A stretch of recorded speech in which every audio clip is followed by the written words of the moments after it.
Hi, Chris. It's Tuesday, December 28th. So, things that are going on today. Well, first of all, there's a popular song that I have come up with a much better version for. So we'll just get into it. The new version goes, Baby, there's a shark in the water.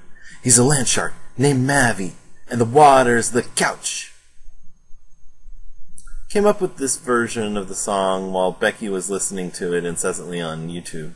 And I definitely think that the new version is far, far superior to the original.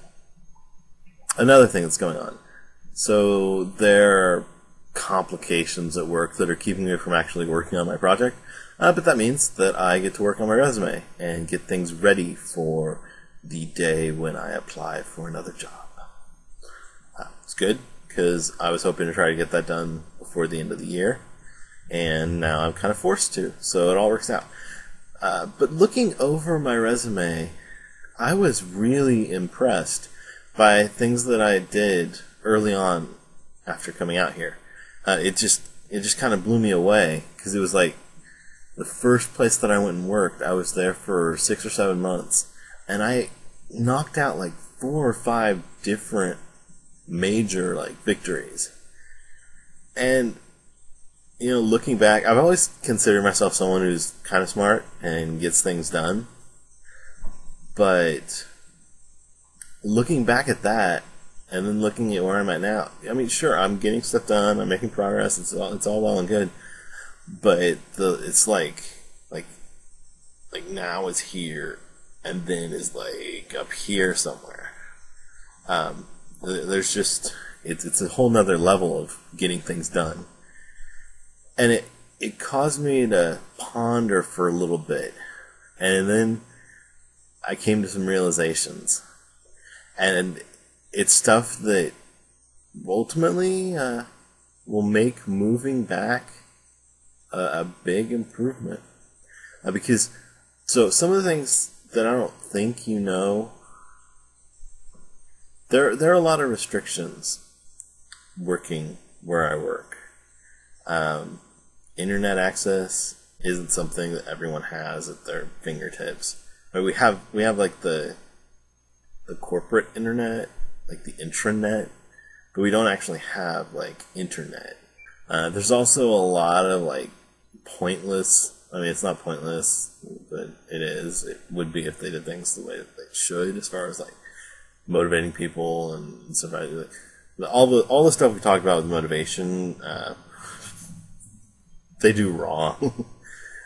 And so as a result, one of the things that they do as a cover your ass type of thing is there's paperwork that you have to do every year to basically say, look, I'm doing my job.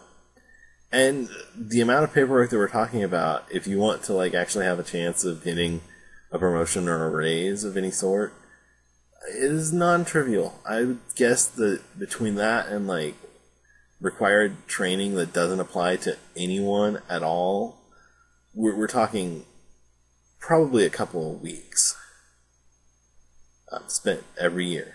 But the first place that I worked was in a different organization completely, so none of that applied.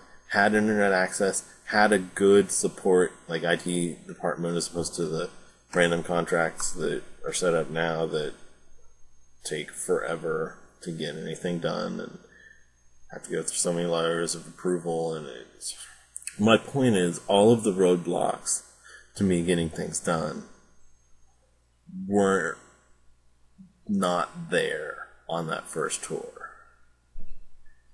And as a result, I got so much more done. It was unbelievable. So it really inspires me. It really leaves me with a good feeling to think that I could get back to that. That I could end up somewhere, after I move back, where I have that again, where I can just get things done at a pace that to me is impressive and makes me feel good about what I've done. I've been frustrated with a lot of things lately at work, just this last week or so. It's just, item after item where it's clearly demonstrated that the employee is the last like thought in anyone's mind when making decisions, and it's a situation I'm getting tired of. So I think that's part of what rolled into all the other stuff too. But other than that, I guess I'm done for the day. So don't forget to be awesome and watch out for the land sharks.